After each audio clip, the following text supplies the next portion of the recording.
1 अप्रैल 2025 से कर्मचारियों के लिए यूनिफाइड पेंशन स्कीम यानी यूपीएस शुरू होने जा रही है। आपको बता दें कि इसका भी विरोध मध्य प्रदेश के रीवा में कई शिक्षक संगठनों ने किया है। उनका अभी भी कहना है कि हमें ओल्ड पेंशन स्कीम, जो पुरानी पेंशन स्कीम थी, वही चाहिए। आपको बता दें कि विभिन्न शिक्षकों के संगठनों ने यूपीएस पेंशन का विरोध किया है और कहा है कि हमें ओल्ड पेंशन स्कीम ही चाहिए। यूपीएस पेंशन स्कीम में अलग अलग कैटेगरी में सभी को एक निश्चित पेंशन दी जाएगी। आइए सुनाते हैं इस मामले में विभिन्न संगठनों के पदाधिकारियों ने कल 1 अप्रैल 2025 से देश के करोड़ों कर्मचारियों के लिए एक यूनिफाइड पेंशन स्कीम आ रही है। 2004 से पुरानी पेंशन बंद करके और केंद्र सरकार ने एनपीएस लागू किया था।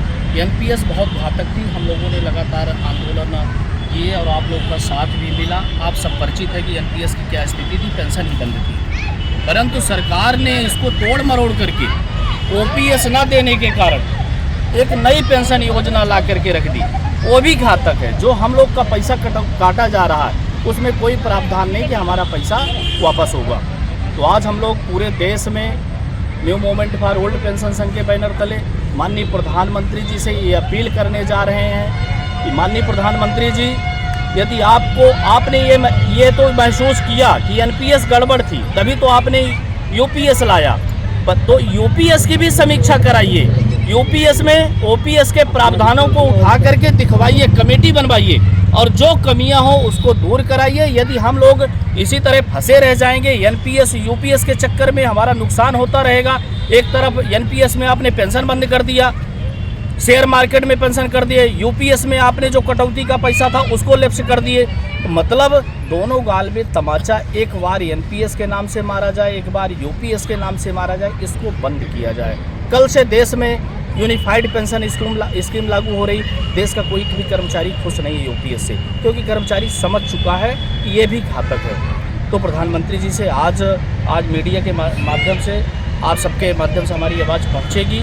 मैं माननीय प्रधानमंत्री जी से मांग करता हूं कि हम लोगों को एनओडीएफ से कोई परहेज नहीं है। नाम कुछ भी हो जाए, नाम यदि कोई बदला भी जा सकता तो बदल दिया जाए, लेकिन ओपीएस की जो नियमावली है, जो लाभ ओपीएस में दिए जा रहे थे वही लाभ हमें यूपीएस में भी दिया जाए। यूपीएस में वही लाभ जोड़े जाए।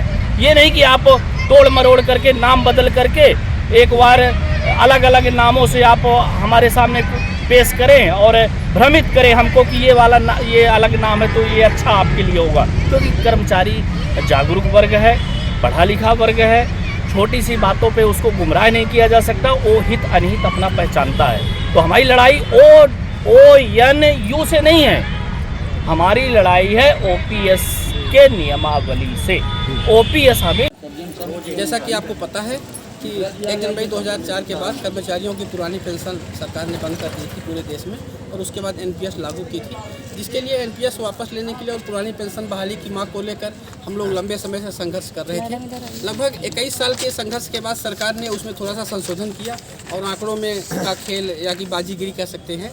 तो एनपीएस बंद करके सरकार ने आज 1 अप्रैल 2025 से एनपीएस की जगह यूपीएस यानी यूनिफाइड पेंशन स्कीम लागू करने की घोषणा की थी, जिसमें भी मात्र आंकड़ों की बाजीगिरी है, छलावा है, उससे कोई कर्मचारियों को फायदा नहीं होने वाला है। उसी सिलसिले में आज हम लोग एनएमओपीएस के राष्ट्रीय अध्यक्ष विजय बंधु जी के आह्वान पर पूरे देश में यूपीएस को लागू करने के विरोध में हम लोग काला दिन मना रहे हैं। और हम लोगों ने 4 बिंदुओं पर माननीय प्रधानमंत्री जी को ज्ञापन सौंपकर और इस पुरानी पेंशन को, एनपीएस को समाप्त करके यूपीएस को वापस लेने और पुरानी पेंशन बहाल करने की मांग को लेकर के हम लोगों ने आज ये ज्ञापन किया है।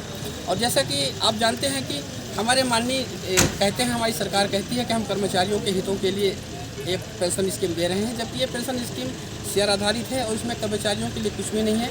हम कहते हैं कि अगर ये पेंशन स्कीम इतनी ही अच्छी है तो माननीय इसे अपने ऊपर क्यों नहीं लागू करते हैं। वो तो खुद तो पुरानी पेंशन ले रहे हैं और हम कर्मचारियों के लिए रोज़ नए ये कभी एनपीएस तो कभी यूपीएस पेंशन दे रहे हैं। हम चाहते हैं कि एक देश में एक विधान चले, एक कानून लागू हो, या कि माननीय भी इसी पेंशन को स्वीकार करे, या कि जिस तरह से वो पुरानी पेंशन ले रहे हैं तो हम सब देश के करोड़ों कर्मचारियों को भी पुरानी पेंशन बहाल करें। और सबसे बड़ी शर्म की बात तो ये है कि ये पुरानी पेंशन की व्यवस्था यानी अंतिम वेतन जो सैलरी का जो आधा निश्चित वेतन पेंशन के रूप में मिलता था, ये आज़ादी के बाद से ये हम कह सकते हैं कि अंग्रेजों के समय भी ये व्यवस्था लागू थी। और जो जब से देश को आज़ादी मिली तो उस समय के कर्मचारी जो राजाओं के यहाँ कर्मचारी होते थे उनको भी वो पुरानी पेंशन मिलती थी। उससे भी गैर गुजरी व्यवस्था क्या हमारे देश की हो गई है। एक तरफ देश हमारा कह रहा है कि हम तरक्की कर रहे हैं और कर्मचारी कंधे से कंधा मिलाकर सरकार के साथ काम कर रहे हैं और देश सरकार की जो भी योजना होती है उनको फील्ड में इम्प्लीमेंटेशन का कार्य, क्रियान्वयन का कार्य कर्मचारी करते हैं। इसके बावजूद सरकार उनके बुढ़ापे का सहारा पुरानी पेंशन छीन रही है, उसका हम विरोध करते हैं और हम सब एक स्वर से मांग करते हैं कि सरकार हमारी पुरानी पेंशन को बहाल करे। आज national movement for old pension scheme की रीवा इकाई के द्वारा पर यहाँ पर ज्ञापन प्रस्तुत किया गया है। माननीय मुख्यमंत्री महोदय के नाम पर, प्रधानमंत्री महोदय के नाम पर 4 बिंदुओं पर मुख्यतः ज्ञापन प्रस्तुत किया गया है, जिसमें संघ के द्वारा ये डिमांड की गई है कि जो भी पुरानी NPS स्कीम चली आ रही थी और उसके बाद UPS स्कीम जो भी लागू की गई शासन के द्वारा, उसको समाप्त कर करके ओल्ड पेंशन स्कीम सभी कर्मचारियों के लिए लागू की जाए। ज्ञापन प्राप्त कर लिया गया, द्वारा उचित माध्यमों से रिसीव कर